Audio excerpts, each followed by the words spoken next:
ഓണസദ്യയിലെ മെയിനായിട്ടുള്ള കറികളിൽ ഒന്നാണ് എരിശ്ശേരി. ഇന്ന് നമുക്ക് മത്തങ്ങ വെച്ച് എങ്ങനെയാണ് എരിശ്ശേരി ഉണ്ടാക്കുന്നത് നോക്കാം. വളരെ പെട്ടെന്ന് ഉണ്ടാക്കാവുന്ന ഒരു കറിയാണ് എരിശ്ശേരി. എല്ലാവർക്കും എൻ്റെ പുതിയൊരു വീഡിയോയിലേക്ക് സ്വാഗതം.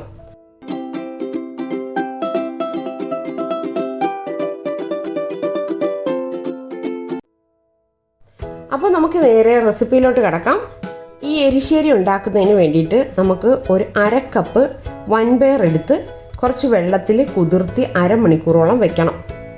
അരമണിക്കൂറിന് ശേഷം കുക്കറിലേക്ക് മാറ്റി കുറച്ച് ഉപ്പും ഇട്ട് ഒരു 2 വിസിൽ വരുത്തി ഓഫ് ചെയ്ത് അവിടെ ഇടുക. അങ്ങനെ വേവിച്ചെടുത്ത് വെച്ചിരിക്കുന്ന പയറാണിത്. അടുത്തായിട്ട് ഈ കറിയുടെ മെയിൻ ഇൻഗ്രീഡിയൻ്റ് ആയ മത്തങ്ങ ഇങ്ങനെ തൊലിയൊക്കെ കളഞ്ഞ് ചെറിയ കഷ്ണങ്ങളായിട്ട് കട്ട് ചെയ്ത് എടുത്തു വെച്ചിട്ടുണ്ട്. 1/4 കിലോ മത്തങ്ങയാണ് എടുത്തു വെച്ചിരിക്കുന്നത്. അതിനുശേഷം ഈ വേവിച്ച് വെച്ചിരിക്കുന്ന പയർ നമുക്കൊരു ചട്ടിയിലോട്ട് മാറ്റാം. ഇനി ഇതിലേക്ക് 1/4 ടീസ്പൂൺ മഞ്ഞൾപ്പൊടിയും ഒരു 3/4 ടീസ്പൂൺ മുളക് പൊടിയും കൂടി ചേർത്ത് കൊടുക്കുകയാണ്. അടുത്തായിട്ട് പാകത്തിന് ഉപ്പ് ചേർത്ത് കൊടുക്കുക. നമ്മൾ നേരത്തെ പയർ വേവിച്ചപ്പോൾ ഒരു 1/4 ടീസ്പൂണോളം ഉപ്പ് ചേർത്തിട്ടാണ് വേവിച്ചത്. അതുകൊണ്ട് ഉപ്പ് നോക്കിയതിന് ശേഷം മാത്രം ബാക്കി ചേർത്ത് കൊടുക്കുക. ഇനി ഇതിലേക്ക് ചേർത്ത് കൊടുക്കേണ്ടത് ആ കട്ട് ചെയ്ത് വെച്ചിരിക്കുന്ന മത്തങ്ങയാണ്. മത്തങ്ങയും കൂടെ ചേർത്ത് നല്ലതുപോലെ ഒന്ന് ഇളക്കുക.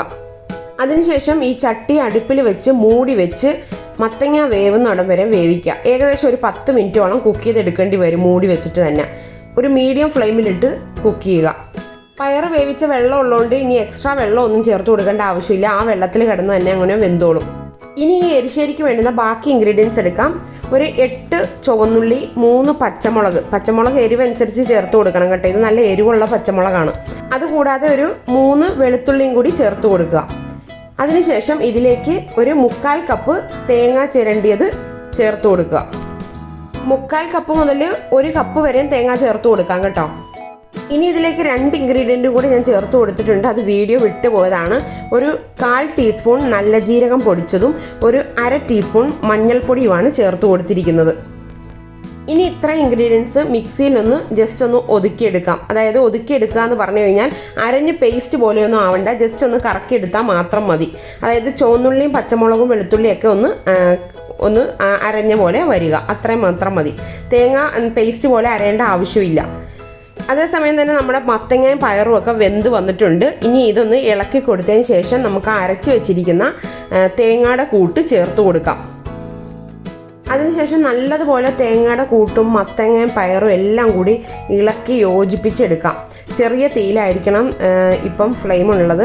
കാരണം എന്താണെന്ന് വെച്ചാൽ വെള്ളമയമൊക്കെ പോയതുകൊണ്ട് ഇത് അടി പിടിക്കാൻ സാധ്യതയുണ്ട്. ഇളക്കി കൊടുക്കണം കേട്ടോ. അതിനുശേഷം ഈ ചട്ടി ഒന്ന് മൂടി വയ്ക്കുക. ഒരു 2-3 മിനിറ്റ് ഒന്ന് മൂടി വെച്ച് ഒന്ന് ആവി വരുത്തുക. കാരണം ഈ തേങ്ങയുടെ പച്ചച്ചൊവയൊക്കെ ഒന്ന് മാറാൻ വേണ്ടിയിട്ടാണ് ഇങ്ങനെ ചെയ്യുന്നത്. ആ സമയം കൊണ്ട് നമുക്കൊന്ന് താളിച്ചെടുക്കാനായിട്ടുള്ള കാര്യങ്ങളിലോട്ട് കടക്കാം. അതിനുവേണ്ടി ഒരു പാൻ അടുപ്പിൽ വെച്ചിട്ട് കുറച്ച് വെളിച്ചെണ്ണ ഒഴിക്കുക. ഏകദേശം ഒരു 4 ടേബിൾ സ്പൂണോളം വെളിച്ചെണ്ണ ഒഴിച്ച് കൊടുത്തിട്ടുണ്ട്.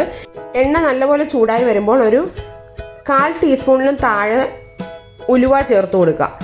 വളരെ കുറച്ച് ഉലുവ മാത്രം മതി കേട്ടോ. ഒരു 5-8 മണി ഉലുവ മാത്രം മതി. അത്രയും ചേർത്ത് കൊടുക്കുക. അതിനുശേഷം ഇതിലേക്ക് ഒരു 1/2 ടീസ്പൂൺ കടുകും കൂടി ചേർത്ത് കൊടുക്കുക. കടുകൊക്കെ ഒന്ന് പൊട്ടി തുടങ്ങുന്ന സമയത്ത് ഒരു 2 ഉണക്കമുളകും കൂടി കട്ട് ചെയ്ത് ചേർത്ത് കൊടുക്കാം. അതിനോടൊപ്പം തന്നെ കുറച്ച് കറിവേപ്പിലയും കൂടി ഇടുക.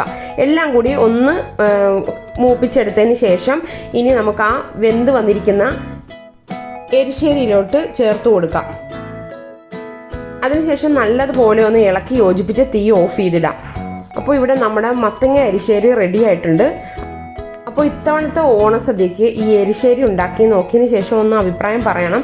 എരിശ്ശേരിയൊക്കെ എല്ലാവർക്കും അറിയാവുന്ന റെസിപ്പിയൊക്കെ ആയിരിക്കും. പക്ഷേ പാചകം പഠിച്ചു തുടങ്ങുന്ന കുട്ടികൾക്കൊക്കെ എന്തായാലും ഈ ഇങ്ങനെയുള്ള റെസിപ്പീസൊക്കെ കാണിക്കുന്നത് വളരെ യൂസ്ഫുൾ ആയിരിക്കും എന്ന് കരുതിയിട്ടാണ് ഞാനിപ്പോൾ ഇതുപോലെയുള്ള റെസിപ്പീസൊക്കെ കാണിക്കുന്നത്.